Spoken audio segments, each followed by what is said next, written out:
Përshëndetje dashur miq, mirë se vini në Elevate. Kam kënaqësinë që t'ju njoftoj se kjo bisedë sponsorizohet nga Lajthiza dhe Ring Center. Sot kam ftuar deputetin e Partisë Demokratike, Luciano Boçin. Do bëjmë me të një bisedë të lirshme përtej politikës, ta njohim pak më mirë, një deputet dhe politikan që rrallë herë e zhvesh atë petkun e politikanit. Përshëndetje Luciano. Përshëndetje. Unë desha ta nisja me emrin tënd. Luciano Boçi, një emër jo i zakonshëm, jo tipik i kohës kur ti ke lindur në fakt. Ti e bëre më të jo të zakonshëm, sepse e the Luciano, e the me mënyrën e shqiptuarit në italisht. Po. Luciano në shqip. Luciano, po, Luciano. Po. Dakor, Luciano. Dhe në fakt unë Luciano të kam thënë gjithmonë. Po, gjithmonë. Ndoshta e kam thënë gabim tani për realizoj. Jo, më ka pëlqyer, jo, Okej. ka pëlqyer. Pra Luciano. Po, ka qenë pjesë integrale e jetës time, normal, është emri i shenjë, ka një teori për emrin. Është shenjë, por duke u përdorur bashkë me njeriu, pastaj bëhet pjesë organike. Kush e ka vënë emrin? Pse jo pjesë e personalitetit ti. Ma ka vënë mamaja. Okej, po pse? Po nisur edhe nga radio më shumë, duke dëgjuar një këngëtar të famshëm sipas rrëfimit të saj, sepse ja ka marrë asaj rrëfimin, që ka qenë Luciano Tajoli. Për kohën, për vitet atëhershme, ishte i njohur si këngëtar italian. Dhe në fakt ka një dilemë, regjistrimi si u bë, se ishte viti 67 dhe në atë vit ka pas një luftë shumë të madhe, sidomos fetare, përkon me rrëzimin e kulteve fetare në Shqipëri, edhe goditjen e feve në Shqipëri. Dhe se çfarë ka ndodhur, ndoshta pa vëmendje punonjësve se tipikisht nuk bënin këtë lëshim, apo jo, për sa i përket emrave. Tipikisht jo, nuk bënin. Madje ka pas raste janë refuzuar emra të ndryshëm që kishin ngjyrime fetare apo që konsideroheshin emra perëndimor. Në këtë rast unë shpëtova emër i cili, domethënë, deri diku më ka ndihmuar që të kem disi sukses, tërhiqja vëmendjen me njëherë, domethënë, brenda klasës, tërhiqja vëmendjen e mësuesve, apo të punonjësve që vinin. Madje ka qenë një rast në universitet, ka ardhur sekretarja e universitetit, edhe ka thirrur emrin tim, jam çuar, ka ngelur. Tha, emri jot është ky, tha që po shqiptoj, po thash unë emrin, ç'm tha. Ta shkruajta me o të madhe, tash u shkruaj. Po thoshe pak më përpara që ka ndikuar edhe në personalitetin tënd, ashtu siç edhe unë kam bindjen që emri në fakt ndikon në karakter, në zhvillimin e karakterit të dikujt, të një fëmie ndoshta. Si ka ndikuar tek ti? Është shumë miqësor si emër, përderisa unë thash që ka qenë emër që më ka hapur disa porta, momentale, kuptohet, sepse pastaj duhet pasurohet me gjëra tjera. Sigurisht. Dhe më ka ndihmuar, jam ndier si të ndihesh mirë brenda një veshje, një kostumi. Më ka veshur emri me atë. Dhe në fakt e kam falendëruar shpesh maman time për emrin. Nuk jam i prirur që njerëzit i vlerësojnë nga emri, por vete kam ndjerë këtë lloj përputhje dhe ndime që më zhdën dhe normale kam vlerësuar. Dhe më pas kam lexuar edhe këtë teorinë e emrit, që emri me përdorimin e viteve bëhet pjesë e personalitetit të njeriu dhe përfaqëson atë. Madje ti mund të përcaktosh tipare duke u nisur gjenerale nga emrit personave të caktuar pa i kontaktuar ato, sepse ka një përsëritje pastaj. Njerëz me emër të njëjtë kanë tipare të njëjta në një ose sukses në një fushë të caktuar. Unë s'kisha sukses si këngëtar, bëra politikan. S'kam pas fare vesh muzike apo aftësi që të këndoja, ka qenë komplet e kundërta. Por më ka ndihmuar në atë pjesën e rrugtimit tim që të paktën të kem një njohje publike më të madhe se miqtë e mi apo shokët. Emër italian e megjithatë ty fati në një farë mënyre të puqim me gjuhën frënge dhe ndoshta edhe kulturën franceze deri diku, sepse studiove për frëngjisht më vonë, edhe pse matematika dhe fizika ishin prirjet e tua të asaj kohe. Interesant kjo. Po, shumë interesante. Shumë dëshire kam pas për matematik, e ndarë atëherë ishte edhe gjeometria dhe për fizik. Pas 8 vjeçares, fatet janë çuditshme ndonjëherë. Mosha nuk ishte e tillë që unë përcaktoja prirjen time, drejtimin tim. Prindërit nuk ishin kaq të atashuar brenda edukimit apo të pasjes kontakt me njohurinë dhe talentin e fëmijëve tyre, aq më tepër që ishin zënë me punët. Edukimi i besoj shkollës më shumë atëherë dhe vetë shoqërisë. Edhe ndarja pastaj e drejtave të vazhdimit të shkollës mesme ka pas një specifik, shumë e kanë harruar, ka qenë Këshilli i Lagjes ai që përcaktonte ti bëje kërkesën, Këshilli i Lagjes në bazë të bursave të ardhura apo drejtave për të vazhduar shkollën e mesme, sepse kishte edhe shkolla profesionale, kishte shkollë për herë të parë u hap shkolla gjuhë të huaja, anglisht dhe frëngjisht në vitin që unë kam mbaruar 8 vjeçaren. Dhe kjo prindërve të mi u duk shumë interesante. Ndoshta ajo prirja e fshehur e prindërve që ishte shfaqur për shkak të emrit, kërkoi të konkretizohesh në mënyrë krejtë dhe instinktive, do thoja unë, se ishte e brendshme, nuk kishim guximin që edhe ta shprehni, sepse ishte kohë tërësisht tjetër dhe më orientuan pa në një dëshirë të madhe timen në studimin e gjuhës frënge, cilën e kam kryer për 4 vite në Elbasan. Zgjodhe frëngjishtën, sepse interesi i prindërve ndoshta edhe dega që u hap atje të shtyu drejt asaj, po e shijove, e pëlqeve atë çka mësove në universitet, e përvetësove atë kulturën frënge? Apo e kishe mendjen prap tek matematika? Po mirë, kultura frënge është shumë e gjerë, shumë e madhe. Atë pjesë kulturës që na ofrohesh ne për ato vite të komunizmit, ne morëm nëpërmjet gjuhës, nëpërmjet komunikimit figurativ që na lejonin librat në frëngjisht, sepse edhe literatura ka qenë shumë e kufizuar.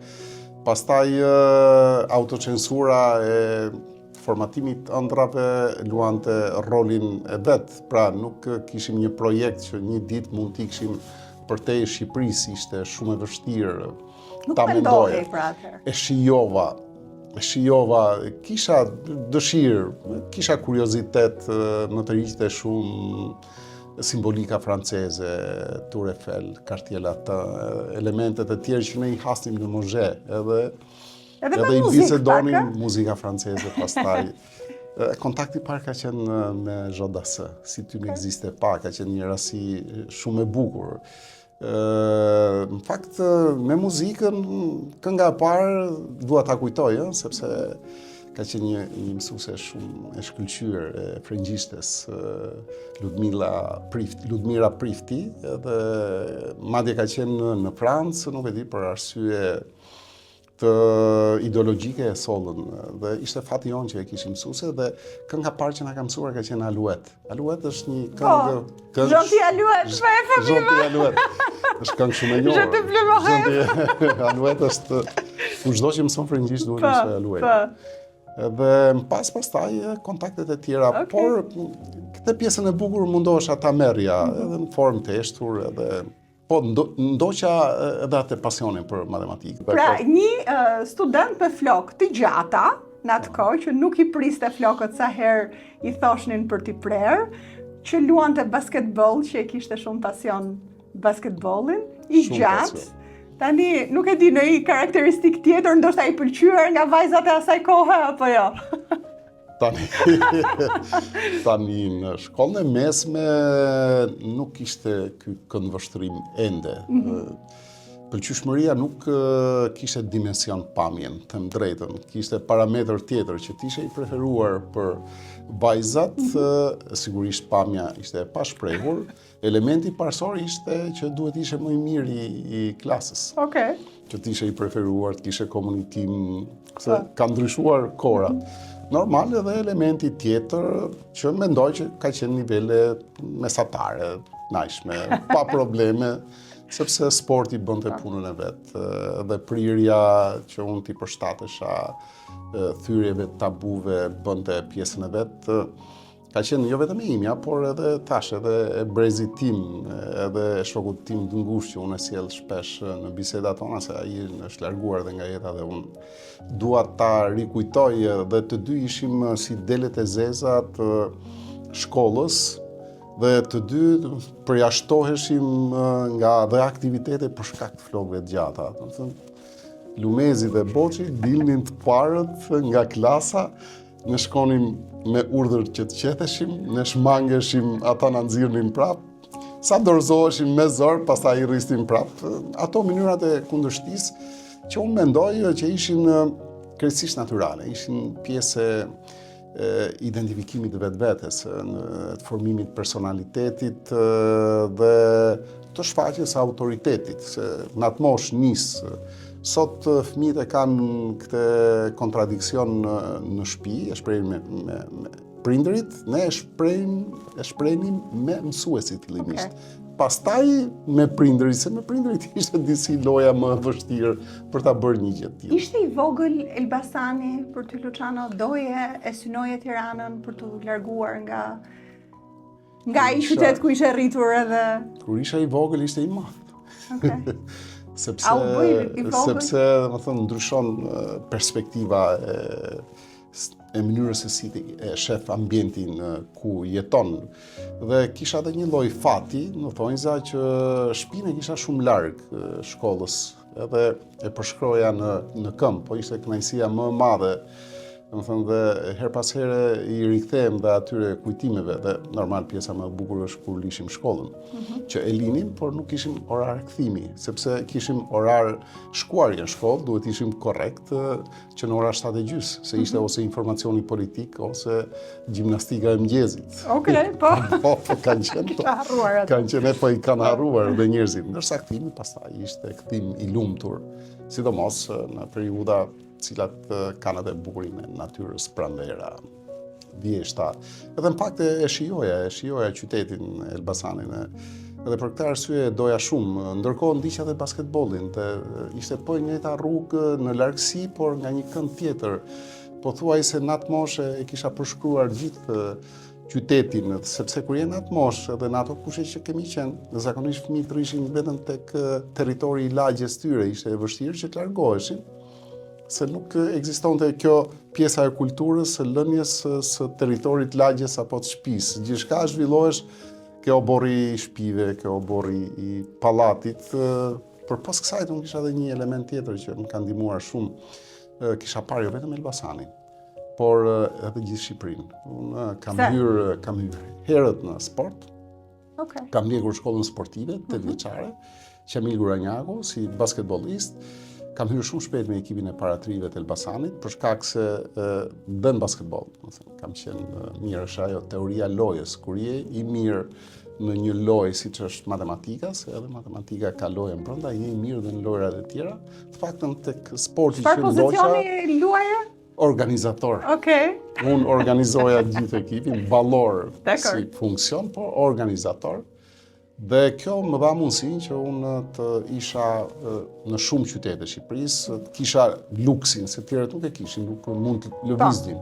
Ne lëviznin me dieta, me ekipin, me autobus, me tren, me gjitha format e mundshme, por kjo më shtoi kontaktet dhe me hapësirën e Shqipërisë, por edhe me njerëz dhe me shoqëri. Patjetër nga Elbasani për shkollë dhe ishe okay edhe me studimet. Dëshirë, s'mund thuash, e shija si stad të domosdoshëm. Arritja e Tiranës ka qenë kërkesë e çdo njërit që mbaronte shkollën e mesme tek brezi ynë, sepse ishte një lloj realizimi, ti realizoheshe kur shkoje në Tiranë. Tirana ishte ajo që sot njerëzit e identifikojnë ikjen diku me Milanon apo me Berlinin apo diku tjetër. Ne kishim me Tiranën dhe dëshira ka qenë shumë e madhe. Doja që tikja në Tiranë, vazhdoja shkollën në Tiranë. Normal vështirësi kishim, unë isha fëmija i 4 në familjen time të madhe. Dhe ndërkohë motra vazhdonte shkollën për ekonomik në Tiranë. E dyta e vazhdoi më vonë se në ato momente kishte një rregull që fëmia i dytë nuk e merrte për shkak se ishte i pari, ka pas rregulla të çuditshme.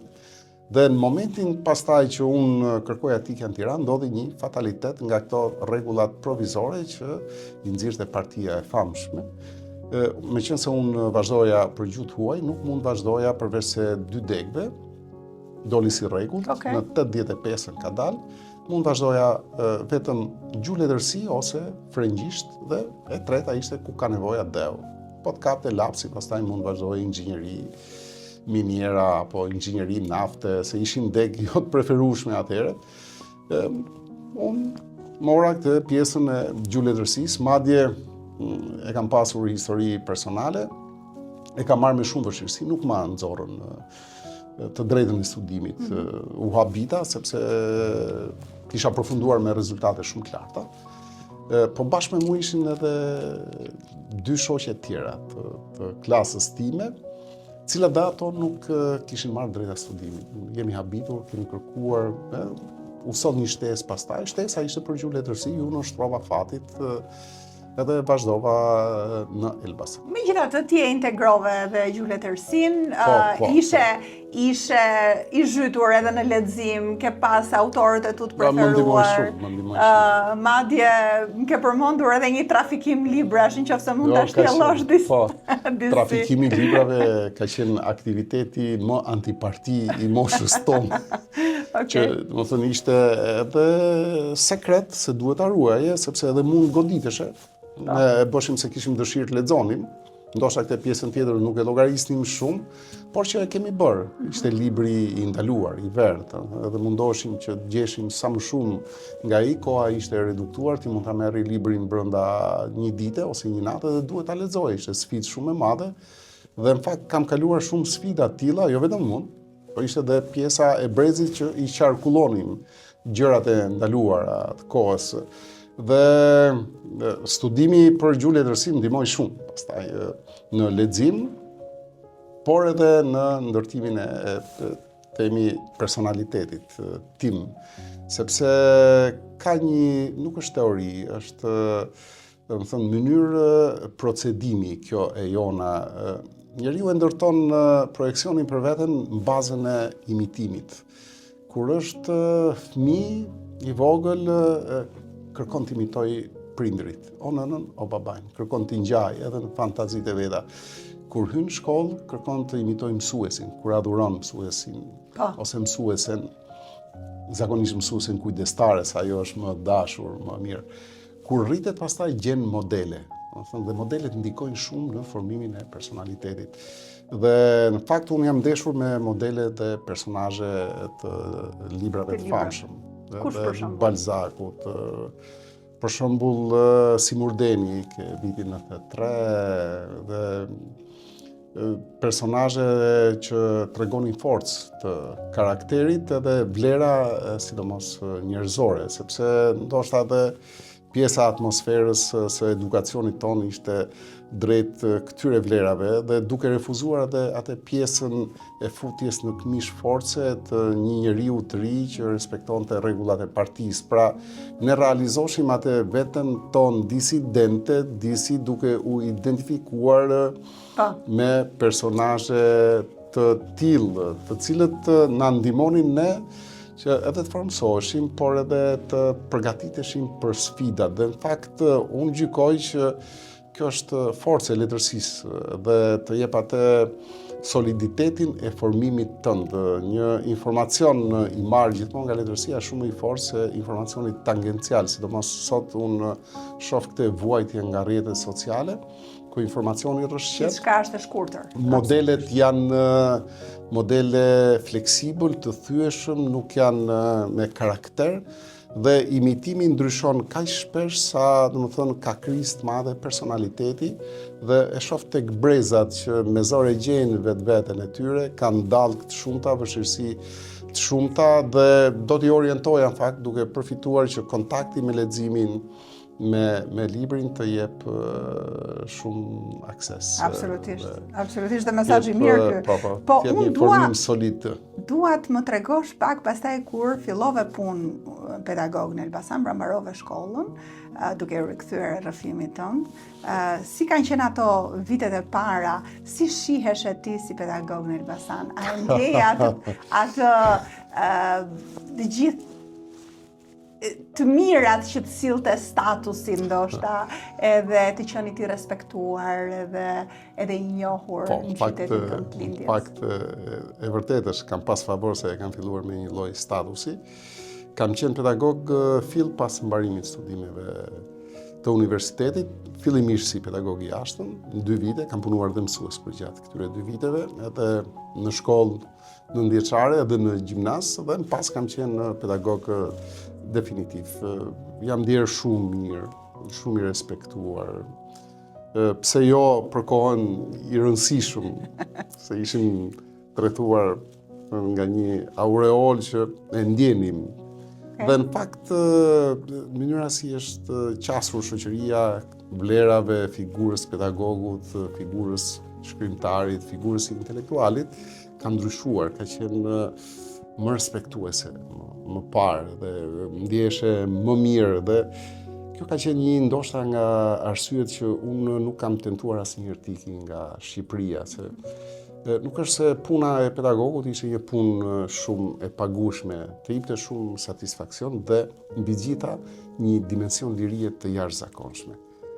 Nuk ishe i mbërthyer në rregulla kohore, vetë puna e pedagogut e kishte këtë liri, nuk ishe i mbërthyer në rregulla të tjera që imponoheshin në profesione të tjera, zgjidhje çfarë të lexoje, zgjidhje si ta interpretoje, pra liria e mendimit filloi dhe të zgjerohesh, sepse ishte liri fjale, duke u përputhur edhe me kohën. Pas viteve 90 pati një shpërthim shpirtëror dhe mental në Shqipëri, sepse patjetër që elementi më i rëndësishëm që e stimulonte tek një shoqëri, por dhe tek një individ është liria. Në atë kohën, ku ti e shijoje të gjithë këtë benefitet e të qenit me një status të caktuar në qytetin tënd të lindjes, të rritjes, me familjen tënde, me këtë rrugtim të mirë që kishe bërë, ishte edhe momenti ku njohe bashkëshorten tënde, Blerinën.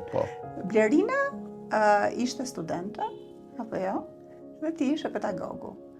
A ishte kjo moralisht okej për t'u pranuar, ndodhte kjo rëndom që një pedagog mund të dashuronte studenten në atë kohë? Po të bësh një testim dhe të kapësh këtë periudhën 90 deri në një vit largët vazhdon dhe tani, shumica e pedagogëve janë martuar me studentët e tyre, edhe pedagoge ndoshta femra, por sidomos pedagogët burra gjithmonë, sepse ndërtimi i një njohje që është shumë bazike në fakt, ndikon që ti të qasësh vlerat caktuara tek bashkëshortja.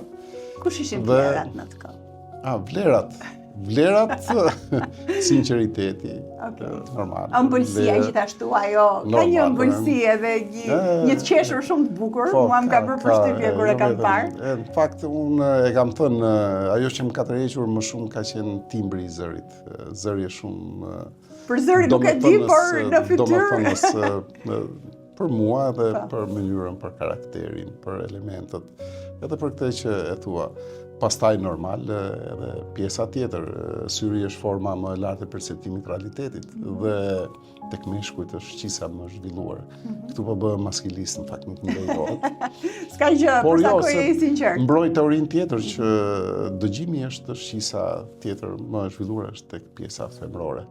Se ka një, po s'kemi shumë kështu, dhe më parashtrim se do të tregoj gjithë lezeshme. Si mban mot atë kohën e njohjes? Tani mua më ka bërë disi përshtypje sepse më ke thënë që ajo është 10 vjet më e re se sa ty. Ndërkohë që ty nuk të ka bërë përshtypje kjo gjë. Sepse në kohët e sotme ndoshta se di nuk e imagjinoj që tjetë në kohët e sotme. Unë mendoj që është mashkulli në pjekurinë e dur dhe femra që piqet më shpejt është e gatshme që të ndërtoj jetën në çift në këtë lloj distance moshore. Si ishte ajo kohë? Jo ka i gjë, Floriana, që ajo kohë ishte në emocion. Emocioni nuk tregohet. Në momentin që fillon tregon, bën narracion me emocionin, mu më duket gabim, ose më duket jo i sinqert. Ka përjetim i jashtëzakonshëm, sepse është emocioni shumë i fortë i dashurisë, dhe që aq më tepër kur ti e konkludon pastaj që ndërton jetën me personin që je në emocion, edhe e rëndësishme është që ky emocion të jetë linear, ose të rritet, jo pastaj të zbres dhe të shuhet. Sa kohë zgjati lidhja juaj përpara se të martoheshit? Zgjati 1 vit. Nuk e gjykoja që duhet shumë. Shumë, jo, 1 vit shumë.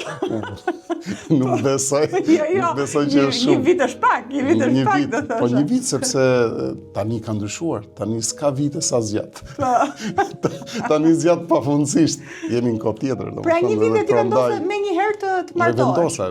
E vendosa pa ja parashtruar madje, ishte vendimi imi, po, ka qenë vendim absolut, nisur nga këto rrethana, nisur edhe nga element tjerë që unë i gjykoja që ishte një moment dhe për mua ishte Blerina personi i duhur i jetës, edhe ajo vetë është befasuar se në fakt ma ka thënë më vonë këtë.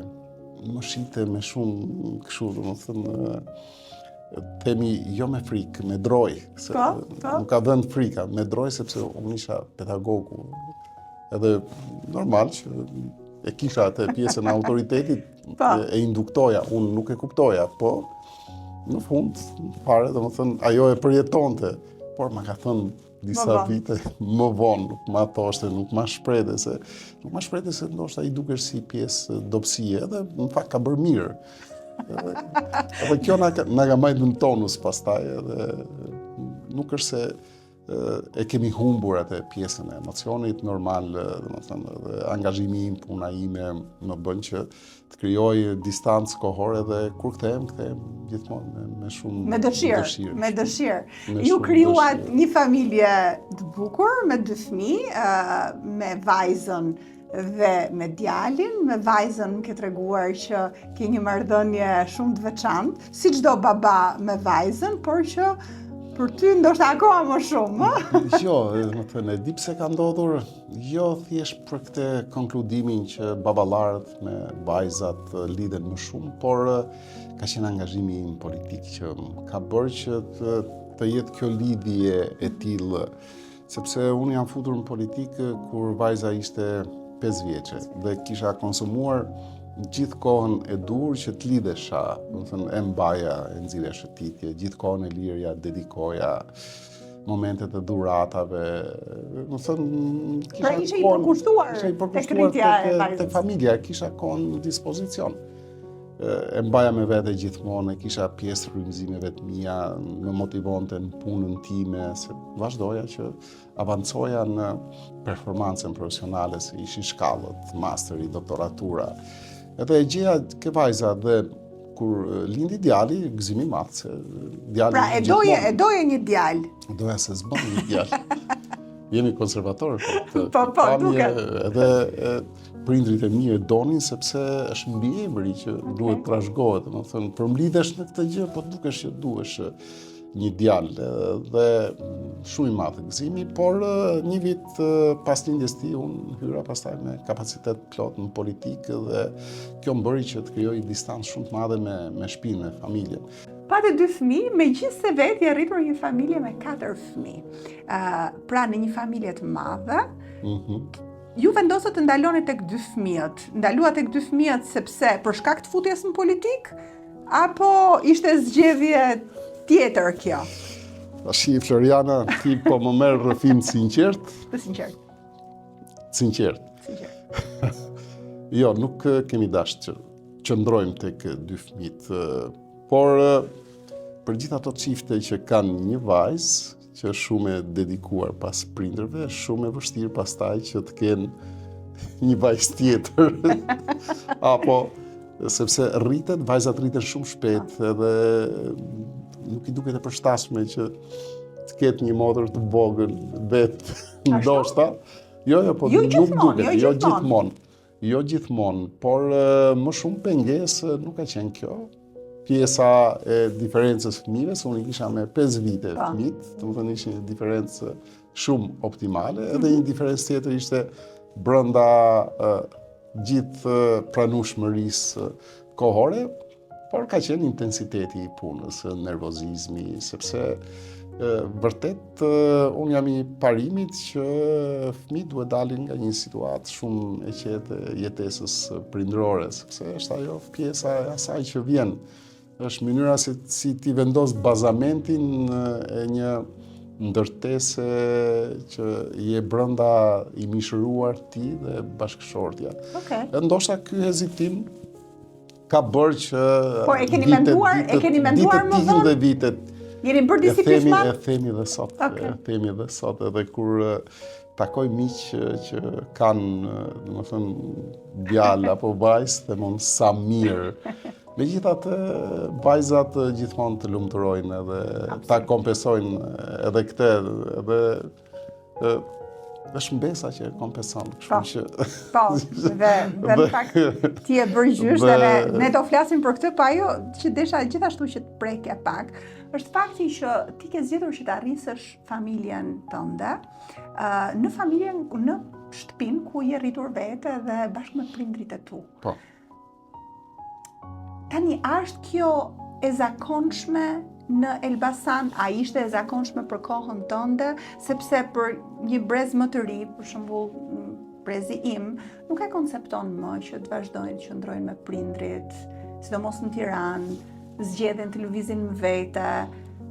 Tani ti po flisje për të qenit konservator, po a ishte kjo gjithashtu pjesë e kulturës së qytetit? Po, është pjesë e kulturës së Elbasanit dhe e qyteteve tjera. Është kulturë shqiptare kjo, në përgjithësi. Po që ka filluar të ndryshoj. Ka filluar edhe kulturë brezash, këtë që ju e parashtruat. Brezi im është brezi ndërmjetëm, ku të dyja pamjet qëndrojnë, të dyja zgjidhjet janë pranueshme, që edhe mund të ikësh, por edhe mund të qëndrosh. Unë kam preferuar të ndjek traditën, djali më i vogël, mban prindrit. Kështu është ligji i bashkëruar. Dhe unë e kam bërë këtë me kënaqësi më të madhe, patjetër në bashkëpunim dhe me mirëkuptimin e bashkëshortës. Si ka qenë kjo bashkëtesë? Ka pas sfida? Po, çdo bashkëtesë ka sfidat e veta, dhe me fëmijët ka sfida. Ti je hipokrit thuash që sfidat janë kapërcyer në mënyrë suksesshme, falet e personalitetit dhe karakterit bashkëshortës, që ju e përcaktuat tillë, po është vërtet e tillë. Jo thjesht nga pamja, në radh parë nga sjellja, ajo buzëqeshja reflektuese nuk ka qenë e dhënë vetëm për mua, ka qenë e dhënë edhe për prindrit e mi, por edhe për motrat dhe vllajin tim, për atë familjen edhe akoma më të madhe, edhe nuk është shuar asnjëherë, edhe vazhdon të jetë e tillë edhe tani. Vajza është martuar së fundmi, apo jo? Në 2 vitet e fundit, a? Po.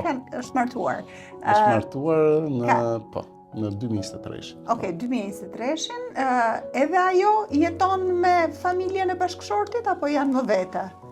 Jo, janë në një ndërtesë, por në shtëpi me hyrje të ndryshme. Në një ndërtesë. Se dia vazhdon tradita. Darda bie në dardë. Okej. Por ndërkohë, ti pret që djali ta vazhdojë dhe të qëndrojë me ju kur të martohet. Pres. I pranoj çfarë do lloj zgjidhje, I pranoj me mendje. Dua që të qëndroj. E bukur kjo, e bukur. Sepse është koha, du t'i jap lirin, nuk dua ta pengoj, është sfidë. Edhe s'duat që ai të jetë në situata ndoshta të vështira, se ndërtohen ndonjëherë situata të tilla që duhen kapërcyer, por dhe formson dhe ndihmon, se është ndihmë shumë e madhe në mbajtjen e fëmijëve, në kujdesje të tjera që kur si ke i vlerëson, i kërkon, kur i ke nuk i vlerëson, por që janë domosdoshme. Gjithsesi është zgjedhja e tij, Dhe fati I tij, se është çështje fati, si vjen fati është profesional, fati është martesor, fati është në suksesin që do ketë në vazhdimsi edhe në suksesin që do ketë në familjen e tij, si familje që pritet që të realizohet në një ditë caktuar. Është shumë e bukur, sepse të ftuar të ndryshëm që kam këtu argumentojnë mendime të ndryshme për sa I përket kësaj. Dhe unë doja ta kisha edhe këtë vështrimin tënd, sepse më duket shumë e bukur, tipik tradicional, tradita vazhdon dhe më pëlqen kjo.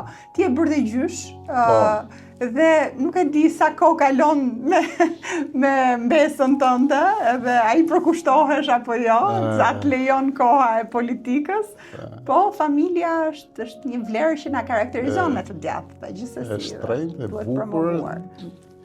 Normal në prirjen e kemi në themi sankcionimin e rregullave, se familjen për mua të gjithë e duan, e adhurojnë, bëjnë gjithçka, është arsyeja pse ekzistojmë, arsyeja pse përballojmë vështirësi dhe bëjmë gjëra që ndonjëherë nuk e kemi menduar që mund t'i bënim, t'i kalonim si vështirësi, por motivimi është gjithmonë familja. Vajza, djali, prindrit, pastaj mbesa është, e kam thënë tjerët, s'dua të përsëris ata. Po, unë thjesht e vërtetoj që po ashtu është, sa kohë kaloj, pak fare. Domethënë, por mundohem të jem frekuent, domethënë të mos mungojnë, ajo është e vogël tani, mos mungojnë pamjen e saj, domethënë që të krijoj imazhin dhe figurën time. Mundohem në një ditë që mund të kemi të lirë për gjatë angazhimit tonë, që mund të jetë diela, po ishte të konsumoj minuta më shumë. Në ditët e tjera mundohem shumë shpejt të shkoj ta shoh, ta takoj, ta put. Për fatin tim e kam afër vajzën. Kam shumë afër nga shtëpia ime dhe kjo më krijon komoditetin që të ndaloj 2 minuta, pastaj Po me vajzën tënde, kalon kohë? Pini një kafe bashkë? Keni një kohë kështu vetëm ju të dy? Para se të vinte mbesa në jetë, e kishim këtë kohë, telefonoheshim dhe pinim kafe dhe bisedonim për shumë gjëra. Dhe në fakt është shumë gjykuse kështu, ka karakterin dhe natyrën time, më ngjan shumë dhe për gjitha lëvizjet dhe veprimet e mia politike unë pres në heshtje aprovimin e saj. Kur e marr, bashortja më jep aprovimin në gjitha rastet, domethënë nuk ka atë syrin kritik të fortë, se si duket, domethënë e pengon ajo marrëdhënia jonë e ngushtë. Ndërsa vajza edhe duke qenë edhe më larg, duke qenë në natyrë kështu meditative, shumë ka një gjykim të fortë dhe unë nuk e stimuloj, pres, domethënë, edhe normal gjërat që më thotë që nuk jam bërë mirë, unë mundohem që t'i korrigjoj. E kam si tip mentore politike. Për çdo gjë, nëse më thotë ajo ishte mirë, unë jam rregull, jam I qetë. Në momentin që fillon më imtoson në një detaj, mundohem që herës tjetër ta përmirësoj. Patjetër që mbështetjen më të madhe ma ka dhënë bashortja, tifozja ime më e madhe pastaj ka qenë mamaja. Mbetet mamaja ime, po tani është moshë që nuk më ndjek dot. Pra I rrethuar nga 3 breza që ty t'japin dashuri, mbështetje politike të madhe, përkushtim. Po dhe je me shumë fat, Luciano. Me shumë fat ndjem, jo, vërtet ndjem me shumë fat. Po flisje pak për pritshmëritë që ka vajza ndaj teje, po pritshmëritë që ke patur ti ndaj saj. Dhe këshillat që I ke dhënë si baba, çfarë ke dashur që vajza të arrijë dhe ai ka përmbushur këtë pritshmëri, ajo? E kam lënë të lirë që të zgjedhë prirjen e vet edhe dëshirën e vet.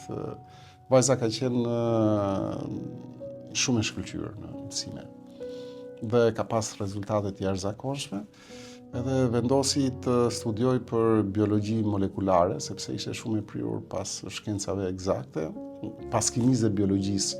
Këtu nuk e di domethënë sa përputhesh me mua, matematikën po se po, e kishte, sepse unë kimi nuk e kam pas qef. Po bëri atë që nuk arritë ti të bëje, për sa I përket lëndëve shkencore. Po, kaloi në një stat tjetër edhe ka studiuar në Göttingen të Gjermanisë dhe tani vazhdon masterin ekzekutiv në Londër. online më shumë, jeton, po, Elbasan. është ekzekutiv, mund ta ndjekësh, sepse për shkak të martesës, të rrethanave të tjera që ishin pjesë e fatit saj të lumtur Por, një rast tjetër interesant ky, sepse dhe vajza ka zgjedhur gjithashtu të martohet e re, si mamaja e saj. Dhe pra smundjen, a ka qenë një shtys edhe nga ana jote kjo? Shtys jo fare, shtys nuk, unë s'kam ndërhyr asnjëherë, unë kam ushtruar autoritetin tim të drejtën tek mënyra e komportimit vajzës dhe të ndërtimit të jetës saj. Pra nuk e qenë konservator me të? Fare, jo, nuk kam qenë konservator, kam qenë. Ke qenë konservator? Po, kam qenë, po jo konservator banal, domethënë duke i dhënë këshilla fare, nuk ka pas rast që ta korrigjoj. Kjo është e vërteta. Asnjë rast nuk kam pas që ti them që duhet bësh këtë. Domethënë, lidhja që kishim, ajo çdo gjë, domethënë, gjykonte pranueshmërinë time, nëse nuk e gjente nuk ishte mirë. Ndryshonte menjëherë sjellja, unë nuk kisha mundësi që t'ia thoja sepse e kishte kuptuar, e kishte marrë sinjalin. Normal, marrëdhënien me të ngushta i kishte me komplotistën e shtëpisë. Është grua. Po. Ajo kishte ditën. Ti preferoje që të jashtë. Ndoshta merrte mendimin tim dhe dinte dhe transmetonte në forma tjera, sikurse vajza, domethënë, më lexonte shumë mirë. Domethënë, prandaj edhe marrëdhënien e kam shumë ngushtë me vajzën për shkak të këtij kuptimi në distancë që merremi vesh. Normal që sjelljen konservatore ja kam imponuar dhe e ka respektuar, po ishte e brendshme, nuk e kam bërë me ndërgjegje, me plan, që unë do bëj këtë. Është vetë formimi, sjellja ime, pastaj jam i gabuar apo jam i drejt, kam filluar ta mendoj me djalin më shumë këtë se sa që duhet të jem më tolerant, duhet të jem me këtë pamjen distante ndonjëherë, se e kam ruajtur. Fakt ma ka imponuar edhe babai këtë pamje, sepse ka qenë shumë i dashur, por nuk ta shprehte. Edhe ndoshta unë mora cilësitë e tiparet e tij, megjithëse gjithmonë korrigjoja ti mat, po si duket që ka diçka kështu genetike e brendshme. Ndodh edhe me gratë kjo që bëhen si mama. Është shumë e çuditshme kjo dhe e kam transmetuar këtë pjesë dhe thash nuk është konservatorizëm artificial. Është mënyra organizimit të jetës. Tradita familjare e marrë e të dyve, dhe imja dhe e familjes së bashortes, dhe konverguar pastaj në mënyrën se si ne edukuam fëmijët. Në gjithë këtë rrëfim shumë të bukur të familjes, të jetës, të kësaj harmonie që kishit gjetur bashk familjarisht në Elbasan, erdhi pastaj edhe angazhimi politik. Erdhi angazhimi politik si fillim me forumin rinor të Partisë Demokratike në vitet 90, dhe më pas, përfshirja e plot ishte në moshën 39 vjeç, ashtu siç e kisha parashikuar që do të përfshihesh. Me një vit gabim. Me një vit gabim. Po kisha hyrë në vitin e 40. Po tani, pse ta prishësh gjithë këtë ekuilibër të bukur që kisha ndërtuar, të një jetë të mirë për t'ju futur një rrugë ku nuk dihet mirë se si shkon? E gjykova që ishte domosdoshmëri, nuk ishte tërësisht zgjedhja ime personale, zgjedhje një vazhdimi i angazhimi publik, se qenurit pedagog, t'jep një lloj dimensioni publik. Në një qytet si Elbasani e ke shumë të madh, edhe kjo patjetër të çon në një evolucion.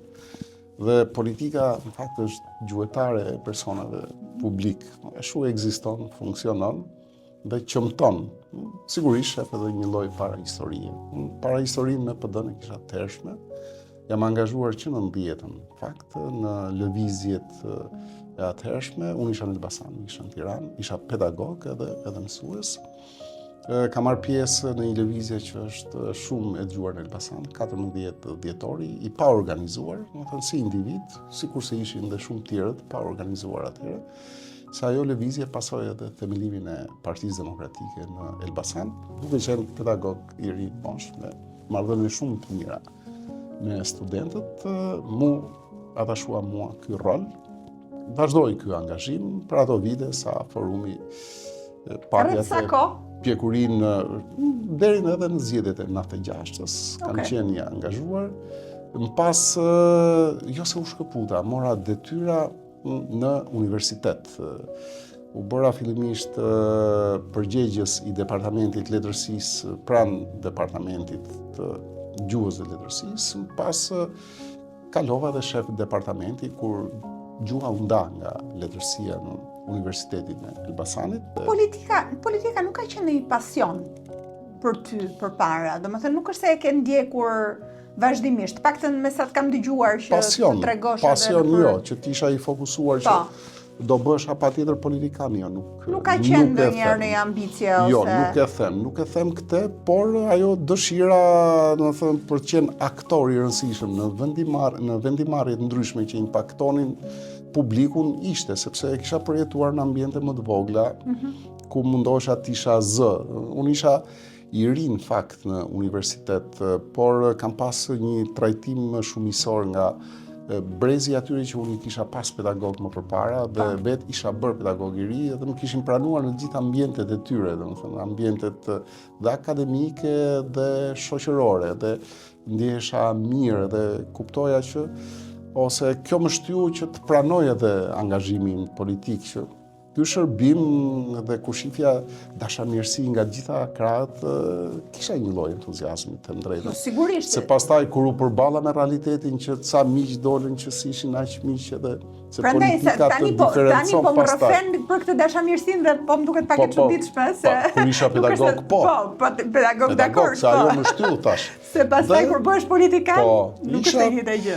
I angazhuar, i thirrur edhe në PD, isha pjesë e kryesisë Partisë Demokratike, pastaj pas vitit 2003-2004, pasi kisha arritur atë pjesën e formimit akademik.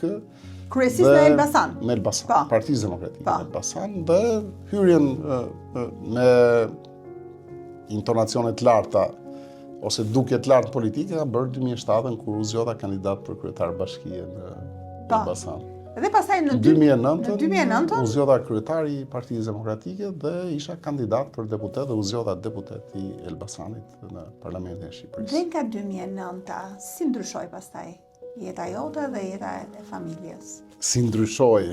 Tani si ndryshoi? Politika është, ta themi pak troç, është virus që të kap dhe nuk shërohesh. Ashtu? Po. Politika normal kur përputet edhe me vokacionin, edhe me formimin. Kush hyn politik nuk do të dalë nga politika. Jo, kjo është shumë interesant për të diskutuar, e di pse? Sepse ka dy qasje. Ka dhe ata që hyn dhe nuk duan të dalin, dhe ka dhe nga ata që hyn e shohin si shërbim publik dhe vazhdojnë jetën e tyre. Unë nuk mund flas për ato që dalin, po flas për ato që janë akoma. Po në tjetën kohë akuzoheni pastaj që nuk lëshoni vendin edhe nuk rinovohet partia. Gjë që mirë është ta diskutojmë, edhe si nën kryetari i kësaj partie mund të japësh këndvështrimin tënd. Po, e para lëshimi i vendit, nuk e konsideroj që jam kaq në moshë për. Jo, mirë.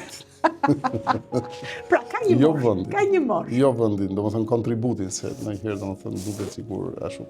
Politika matet me kontributin në radhë parë, nuk matet as me moshë dhe as me vite që ke, me pasionin që ti ke brenda.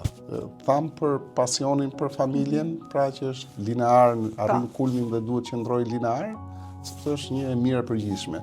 Dhe pasioni për politikën është kulmor dhe duhet që ndroj linear. Momentin që të bie pasioni, atëherë duhet ikësh nga politika. Atëherë ikën nga politika në kuptimin e vullnetit tënd, se politika ka mekanizma të tjerë pastaj që të klasifikon. Edhe që mund ndjekësh dhe rrugë të tjera. Nuk do të thotë që të jesh në politik dhe patjetër të jesh nën kryetari i PD-s. Jo, apo të jesh në politik dhe të jesh patjetër deputet. Ka disa korridore. Madje me humor dhe me realitet. Edhe në biseda tjera, ma kanë thënë, çfarë mund bësh pas politikës, për politikën. Dhe ja kam përkufizuar, po e them kështu, troç, siç e kam thënë. I kam thënë që më përcaktoni ku do jem komisioner në zonën më të vështirë në Elbasan, se e njoh shumë mirë politikën, votuesin, edhe unë do jem komisioner me një moshë, më thënë, paparashikueshme i Partisë Demokratike. Pra, nuk do e Nuk e ndërpres. sheti lidhur me postet specifikisht. Jo, fare. Okej. Në mënyrë absolute, nuk e kam parë. Them drejtën. E shoh që është investim, e shoh që është dëshirë për të bërë gjëra të mira, është shërbim, është edhe një borxh shumë i madh. Unë jam këtu në sajt mira njerëzve që më kanë mbështetur. Dua s'dua është borxhi im që duhet të gjej formën dhe mënyrën për t'ia kthyer. Dhe kjo marrëdhënie nuk mbaron asnjëherë, nuk vjen një moment që ca borxhe do i marrësh me vete në jetën e amshuar. Nuk ke një unë i shleva ato borxhet. Edhe është një marrëdhënie dinamike, shumë e rëndësishme. Disa mund t'i kthesh duke mbështetur, duke përkrahur njerëz caktuar që kanë talent politik, që kanë vlera, dhe unë mundohem ta bëj një gjë të tillë. Nga ajo periudha i të qenurit i mentoruar, jam bërë mentor, sepse kjo ka të bëjë edhe me përvojën politike i personazheve që kanë talent politik, që unë mendoj që për shkak të fëmijëve tyre duhen mbështetur, duhen përkrahur. Jo, shumë mirë duhen kjo. promovuar. Absolutisht. Kjo është ajo pjesë që duhet bëjmë. Pra, këtu është harmonizimi i brezave. Jo që ne të rrim në formë themi absurde, në një pozicion që është i konkurrueshëm tek e fundit fare, nuk mbaron politika se si e nesër nënkryetari i PD-s, apo si e nesër deputet. Tash, duhet të mbash ndezur pasionin për politikën. Pasioni për politikën nuk është egoizëm politik, se e ngatrojnë. Është ambicie politike, por në radh parë është një lloj detyrimi për të shërbyer. Floriana e kam provuar shpesh. Është kënaqësia kur tjerët thonë faleminderit. Shumë e madhe. Unë e kam bjerë kur kam qenë pedagog, po jo aq sa kur ma thonin në politikë, kur ti realizon një zgjidhje të një problemi dhe merr falënderime, është një kënaqësi e jashtëzakonshme dhe këto janë ato elementet pastaj që të bëjnë me virus të pashërueshëm. Nuk është sepse keq kuptohet ajo që do të rish se jem politike në ekran. Dhe duke qenë në ekran pastaj ti por gëzon edhe statusin, gëzon edhe këtë ndjesinë e falënderimit që mund të shërbesh njerëzve. Kjo është ajo që më mban, sepse kjo të mban shumë, kjo të mban njerëzve, është për gjithë kjo, por këdo nuk paragjykoj askënd, çfarë do lloj krahu, është kënaqësi shumë e madhe dhe është, domethënë ajo që ti kërkon të arrish, është ajo që mund të përmlidhet në suksesin politik. Kur merr falënderime ke sukses politik. Kush ka kontribuar në karrierën tënde të gjatë dhe të suksesshme? Çfarë elementësh? Elementet spari njerëzit politik të Partisë Demokratike. Dhe, më thënë, vlerësimi që ato më kanë dhënë, zakonisht. Dhe personi që më ka vlerësuar më shumë ka qenë Sali Berisha. Ashtu? Di pse them këtë? Nuk më harrohet takimi i parë. Unë kisha kandiduar në 2007, në 2009, dhe Berisha prezantonte kandidatët e PD-s me emër edhe me cilësimet. Kontaktet e jona kishin qenë sporadike. Dhe aty për mu ka dhënë një përcaktim që në fakt tash e egzageruar. E ka tendencë doktori këtë kam përshtypjen. I egzageruar thash. Por, më thënë, nese. Ti gëlloj mirë. Ti gëlloj mirë për momentin, edhe unë mundohesha të arrija atë që ai kishte thënë. Edhe ndoshta ka qenë edhe kështu tërheqje e madhe për ta arritur. Pastaj ka marrë vlerësimet e para, sepse që në fillim kanë qenë sekretar komisioni, pastaj në vlerësimet e tjera si kryetar partie, si i përfshirë dhe ndër emrat kryesor në listën e Partisë Demokratike. S'kam pasur ndonjë preferencë vendesh, nuk kam qenë në fakt as drejtues politik, tani jam drejtues politik. Kam ndjekur ato shkallët me atë bindjen e plot që politika shërbim, pa kërkuar gjëra që kjo më takon, ajo s'më takon, një ngjitje graduale me ritëm normal, brenda një normaliteti dhe për të arritur në një moment që sot për atë pjesën e përmbushjes një karriere politike jam dhe nënkryetari i Partisë Demokratike. Okej. Pra, thua vlerësimi i kryetarit partisë, Vlerësimi një sigurisht. element, pastaj mbështetësit kryesorë që kanë ndikuar, patjetër është familja. Është bazamenti, patjetër janë miqtë e mi, Po patjetër janë çfarë cilësisht të tua demokratët. do thosha gjithashtu? Që mendojnë që Cilësitë e mia që kanë që kanë diferencuar ndikuar- nga të tjerët, po, për të arritur këto, për të hipur këto shkallë. Floriana, komunikimi. Okej. Komunikimi është gjithçka. Do të thënë është biblik, kuranor, fjala është e para, komunikimi shëron, thot Kurani, fjala e para thot Bibla, komunikimi fshin çfarë do lloj kontradikte, ndërton marrëdhënie dhe është ai që njerëzit e duan mas pari se gjithë gjërat e tjera. Okej. Se ndërtohet një perceptim i gabuar. Njerëzit janë interesagji, thohet sot. Jo, duan komunikimin të parin. Për këtë kam bindje absolute. Nëse ti i qasesh me një komunikim, atëherë edhe sikur ti mos ja plotësosh kërkesën që Po. keq interpretohet si interes, ai ka vlerësimin maksimal, sepse ti ke realizuar në fakt ekzistencën tënde dhe ta ti në një solidaritet të kërkuar dhe domosdoshëm. Për mua është çelësi i gjithçkaje. Komunikimi është çelësi i lumturisë, është çelësi i të qenurit i qetë, është çelësi i të qenurit efektiv. Ti je profesionist i mirë, ti je politikan i mirë.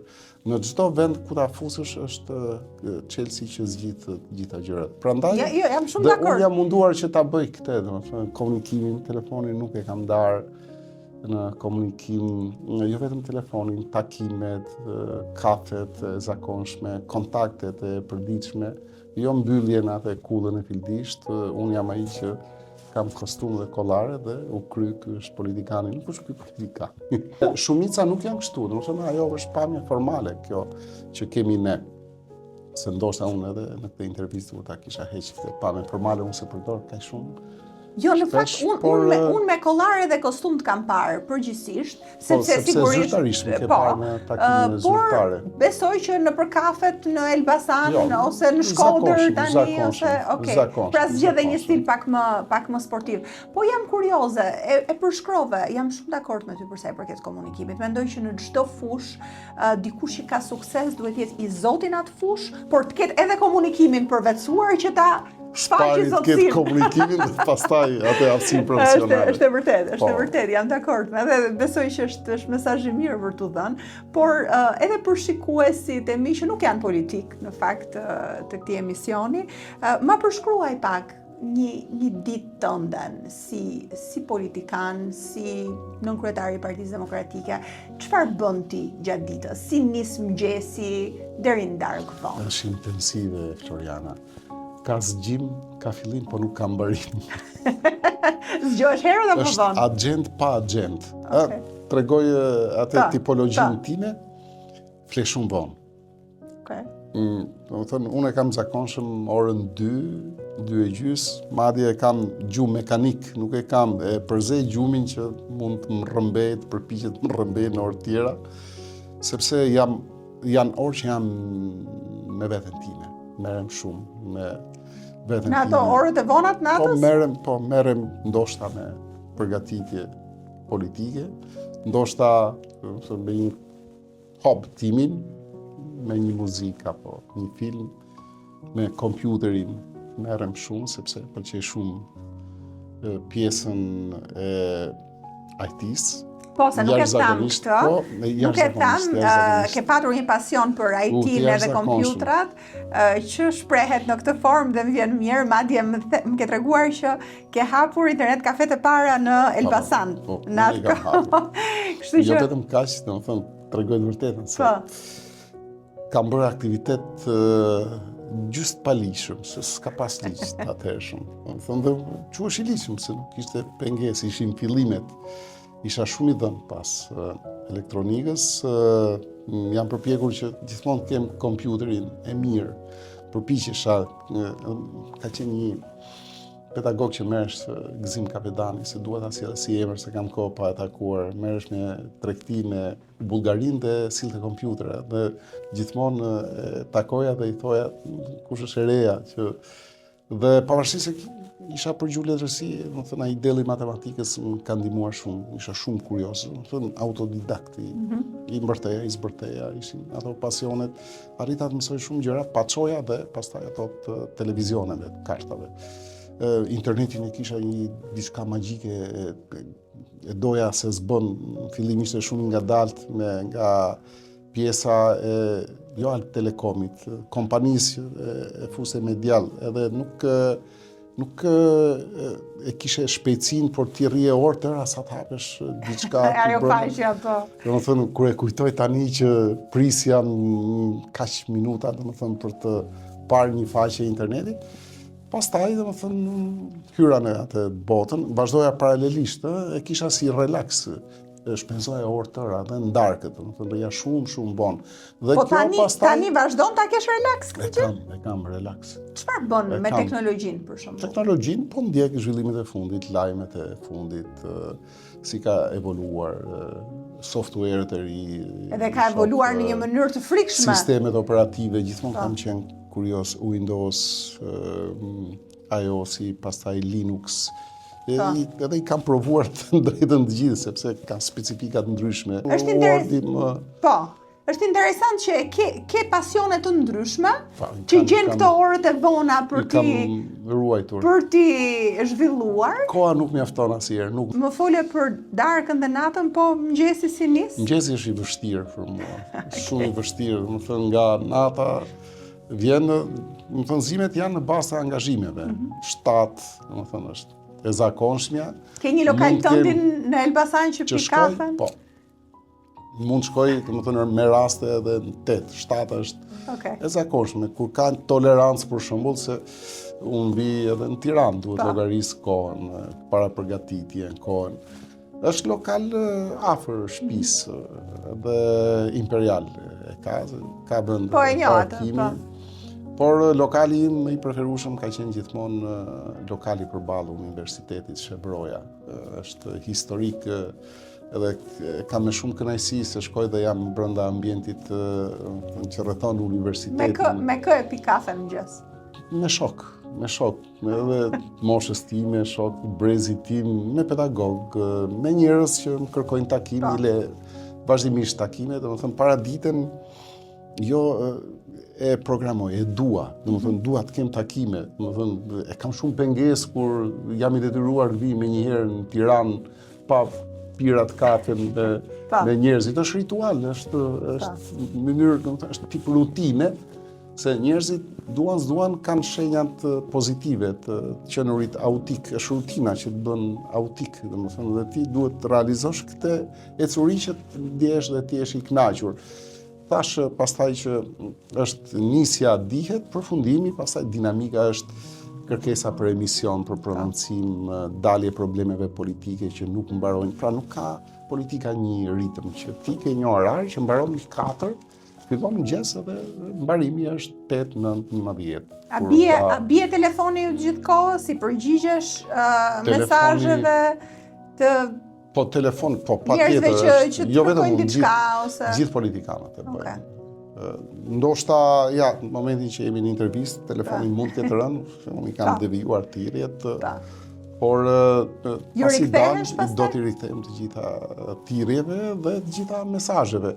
Ndofta mesazhet kur jenë lëvizje jo, por në darkë është ajo ora e vonë, që 1 orë janë mesazhe, 1 orë mund të plotësosh një hobin tënd ose të marrësh një kënaqësi, por gjithmonë do të kisha dëshirë që ta shtyja atë orën e gjumit, domethënë dhe në shtëpi më quhen armiku i gjumit. Nëse ka një armik, unë jam armik.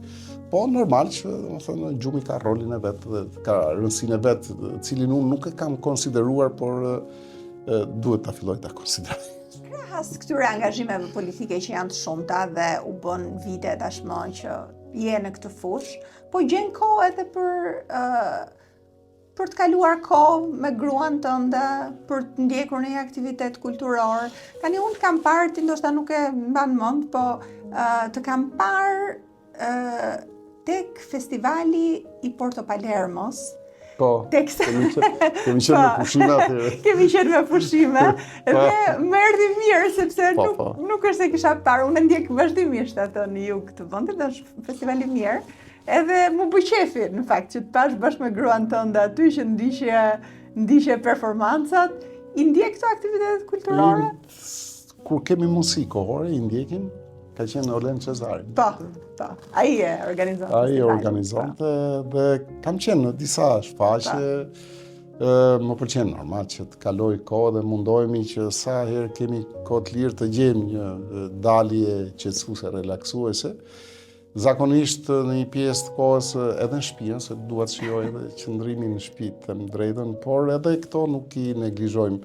Vetë jam i apasionuar pas teatrit, më mungon shumë teatri në fakt, edhe sepse jeta kulturore në Elbasan nuk është kaq e pasur. Tirana më penalizon në orare. Trafiku jam munduar, domethënë të gjej hapësirë, kohë, teatrin e shijoj shumë sepse është domethënë ai efekti katarsisit që është një nga themi efektet kryesore të teatrit apo dhe të artit në përgjithësi është më i prekshëm. Ti, domethënë, ke një lloj spastrimi, edhe teatrin ti e përjeton sepse e sheh lojën e aktorit aty edhe bëhesh njësh me personazhin që mund preferosh ose identifikohesh me atë ose solidarizohesh me atë. Pra, ka shumë elemente që për mua t'i jep teatri. Filmi më pëlqen, po tash u bën vite që ndonjëherë filmat janë sa fillon ti e di përfundimin, është skematik. Nuk e ndjek shumë. Po, nuk e ndjek. Vetëm jam kurios për filma që vijnë nga skenart librave që i kam lexuar, që sa do përputhet ajo gjurma që më ka lënë romani në raport me realizimin kinematografik. Romani del më mirë, përgjithsisht. Gjithmonë do thasha. Gjithmonë. Nuk e di ashtu. Jo, shumë rezulton dhe mund faqse. Por gjithsesi, them teatri është, muzika është, gjithë duan muzikën, kush nuk e do muzikën. Luciano, mua më vjen mirë që ti mi tregove të gjitha këto hobit e tua, çfarë të bën të ndihesh mirë, si e kalon kohën, si e kalon ditën, historinë tënde, gjithashtu edhe të familjes, edhe duket se ke ndërtuar një jetë shumë të bukur, me gjithë sfidat e veta, sigurisht që gjithkush i ka, por në këtë moment je në një pozicion të rëndësishëm, nën kryetari i Partisë Demokratike.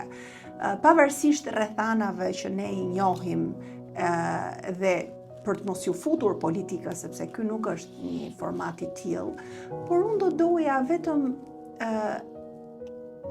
të kuptoja pak më mirë se si ti e shikon ardhmërinë e Partisë Demokratike për ta bërë më të mirë. Si e shikon brezat e ri që të ndryshojnë, si e shikon partinë që të ndryshojnë në të ardhmen. Lidhur gjithashtu edhe me ardhmërinë tënde, sigurisht si politikan. Unë e shoh si vazhdimësi të harmonizimit të brezave. Suksesi një force politike është që të ndërtoj këtë harmoni, e cila ka brenda tashmen, ka historinë brenda, por ka edhe të ardhmen.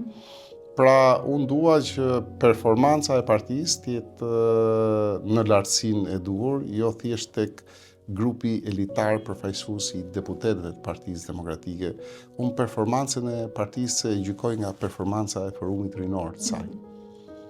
Jo vetëm për faktin që ato janë avangarda e një partie, unë them që janë edhe kuptimi i një force politike, sepse përcaktohet vizioni i një force, merr formë konkrete në fakt, sepse vizionet pastaj janë dhe ide, janë zgjidhje, por që e shoh ke kjo pjesë.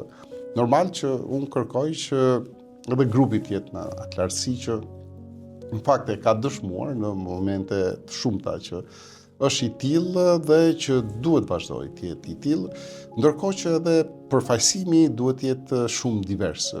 Suksesi i një force politike është që të tërheq njerëz me profesione të ndryshme.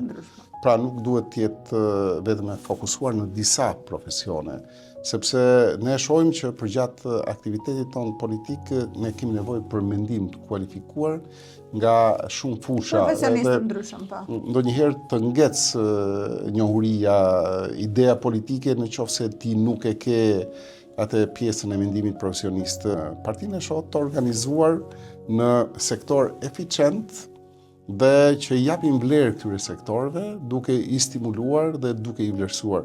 Jo thjesht duke e përqendruar në një grup caktuar që ka dukje më të madhe televizive, apo kontakti publik. Roli i shumë njerëzve aty, dhe njerëz që kam vite që unë i shoh, kam kontakte, është shumë i madh ndonjëherë se sa roli i njerëzve që kanë koperturë politike, në dukje. Do thënë, ka shumë personazhe për cilët unë kam një stimë të jashtëzakonshme, edhe nga aftësia organizative, nga përkushtimi që kam pas, edhe nga pamja që kanë transmetuar për të dënë, sidomos në ato momente që ne kemi pas më shumë nevojë. Dhe në fakt pa shumë modesti, unë në këtë pikë këtë vlerësim kam edhe për ty, ose më more në Faleminderit.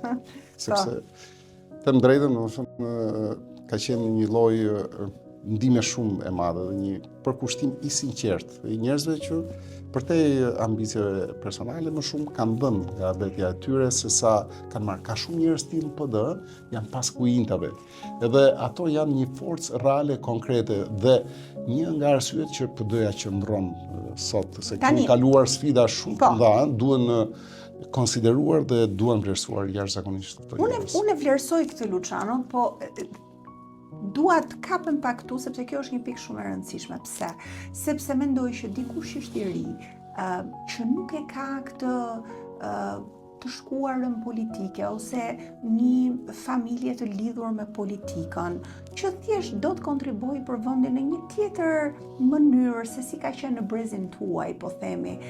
Ka dëshirë gjithashtu ta ndjej se partia duhet të jetë e hapur dhe të ketë edhe një shtrirje dore dhe një dashamirësi edhe nga figurat kryesore të Partisë Demokratike për të qenë më të hapur, më të ngrohtë ndoshta, që për hir të vërtetës në fushën politike nuk janë. Unë vetë e kam hasur këtë shtrirje dore, po ka qenë momenti i tillë dhe ka qenë një moment i vështirë për Partinë Demokratike. Nuk jam shumë e sigurt që tani në këtë moment kjo është kështu. Dhe a mund të jemi më mirë me këtë mendon? Floriana, në një parti duhet dominoj konkurenca. Po. Se duket fjalë e ashpër. Por konkurenca në bazë të vlerave, në bazë të meritës, në bazë të performancës, në bazë edhe dëshirave, edhe dëshirave angazhuese, në bazë edhe pasionit politik që thamë që përmbledh shumë gjëra. Dhe kjo pjesa që partia duhet jetë e hapur, më duket pak abuzuese. Partia është e hapur. Partisë nuk duhet i heqësh konkurrencën, se parti mund ta hapësh, edhe kur i heq konkurrencën, pastaj në parti nuk vlen hapja. Se vinë njerëz që nuk bëhen pjesë e konkurrencës, që ndoshta kanë shumë për dhënë dhe shohin që nuk ka ambient konkurrues që ato të shfaqin potencialin e tyre. Dhe ndoshta ka njerëz që zhgënjehen, që krijojnë distancë pas me Partinë Demokratike. Ka tjerë që ndoshta brenda një kohe shkurtër të arrijnë një gjë shumë të madhe që kërkon investim më të gjatë dhe kohë më të gjatë. Por këto janë keq kuptime që njeriu i gjen si zgjidhje brenda vetes, edhe ai rri aty tek partia. Dhe a kemi krijuar këtë konkurrencën e drejtë? S'po përdor termin e ndershme, se është abuzuar shumë. Konkurenca e drejtë ndërtohet kur ti ecën në bazë të disa parimeve, cilat ti i respekton, që janë faza, procese që ndodhin brenda forcës politike në forumet e ndryshme përfaqësuese të Partisë Demokratike. Dhe tek ne, jo vetëm parti, ka një tendencë që konkurenca të kaloj meritën. Bëhet jo aq e përputhshme me atë që reflekton rezultati. Nuk ndodh vetëm parti politike. Kjo ndodh në çdo fushë. Ti ndeshesh me mungesë vlerësimi, me konkurrencë jo të përputhshme me dëshirat e tua. Dhe kjo është mbartur nga shoqëria vjen edhe tek partia. Kjo partia merr ndoshta formë më konkrete se është më pikante zgjedhja e forumit dhe e pozicionit. Dhe është e rëndësishme që kjo klimë konkurrence të pranohet dhe të stimulohet. Momentin që ti e mbyll konkurrencën, atëherë duket sikur gjithçka mbyllet dhe njerëzit nuk kanë mundësi që të shfaqin potencialet e tyre. Është kjo në dorë të drejtuesve? Po, është në dorë të drejtuesve. Dhe unë mendoj që duhet të kemi një reflektim shumë më të madh ndaj kësaj. Jo thjesht të marrim ca të ri, jo të marrim të ri që janë shumë të mirë. Të marrim sa më shumë të ri që janë të mirë dhe të zgjerojmë dëshirën e atyre që duan dhe ata që të konkurrojnë. Për mua është e rëndësishme të ketë një shkollë politike. Se ajo nxit, për shembull, brenda një force politike. Ne nisëm një program para 2-3 vitesh me forumin rinor dhe unë mendoj që shkoi shumë mirë që ne përcjellshim përvojën tonë, motivonim të rinjt sepse dhe ata kanë nevojë që të gjejnë një arsye pse duhet merren me politikë. Duhet merren me politikë se mund të realizojnë punësimin e tyre, mund të realizojnë përmbushjen e karrierës tyre, apo mund të realizojnë diçka më të madhe që është shërbimi ndaj një vendi. Ndaj vendet, sigurisht. Po, ndaj shoqërisë, ndaj familjes, dhënia një kontributi që vërtet nuk ka matje matematikore apo monetare, por është një kontributi i cili të përmbush ty dhe të jep atë kënaqësinë e ekzistencës, të stimulon atë pjesën që ti e the ke lumturia, se lumturia ka shumë dimensione, është familjare, është sociale, është solidare dhe pse jo kur ti jeton mirë dhe këndshëm në një ambient, në një familje madhe politike. Prandaj orientimi im është për të rinjt që kanë familjen e tyre të vogël, do krijojnë familjen e tyre, nuklin e tyre familjar solid, por duhet të kenë edhe këtë familjen e madhe, sepse shumë ndërtohet edhe shoqëria, është e domosdoshme dhe unë do doja që gjithë ata që kanë dëshirë të japin kontribut, t'i afrohen Partisë Demokratike edhe të bëhen pjesë e saj duke filluar të ngjisin shkallët e karrierës jo patjetër ngadalë, duke i ngjitur, duke përshfaqur vlerën, pasionin, dëshirën e tyre për dhënë kontribut me qëllim që të marrin atë që meritojnë, por duke pasur në detyrën që t'i ndërtojmë këtë rrugtim që ata në fund, varësisht nga kontributi, të kenë rezultatin e asaj që i takon. Luciano, të falenderoj shumë për gjitha këto mesazhe që dhe, për ngrohtësinë dhe të qenit i hapur për ta treguar tamam atë që ti je dhe që jo të gjithë e njohin, të thosha. Dhe është mirë, mendoj, sepse edhe dikush që kërkon që të vi edhe të kontriboj edhe për vendin dhe kur shikon që ka një tendencë pozitive nga drejtuesit e partisë për t'u mikpritur dhe për t'u ndjerë mirë, kjo është një element shumë i rëndësishëm. Mirë, unë të falenderoj për bisedën që më dhe mundësinë të shfaq atë që njerëzit nuk e lexojnë pas ekranit, e kanë shumë vështirë që ndoshta e ndërtojnë atë perceptimin tonë mbi bazën e paragjykimeve të luftrave politike dhe duhet ta dinë që pas çdo politikani ka një njeri. Njeri po aq ndjeshëm sa ata që na shohin, po aq solidar, po aq të shqetësuar. Po si edhe me çdo gjë tjetër, edhe me librat, edhe kur i futesh thellë diçka e zbulon shumë gjëra që nuk do t'i zbuloje duke parë ato reelsat e shkurtra që të dalin në rrjetet sociale. Ato që keq përdoren ndonjëherë, apo dhe që e ndërton kur ti përplasesh, nervozohesh dhe shpreh sinqeritetin. Edhe ky ka qenë edhe qëllimi i këtij emisioni, për të shkuar edhe më thellë edhe për ta kuptuar pak më mirë edhe të ftuarin. Faleminderit, Luciano. Faleminderit.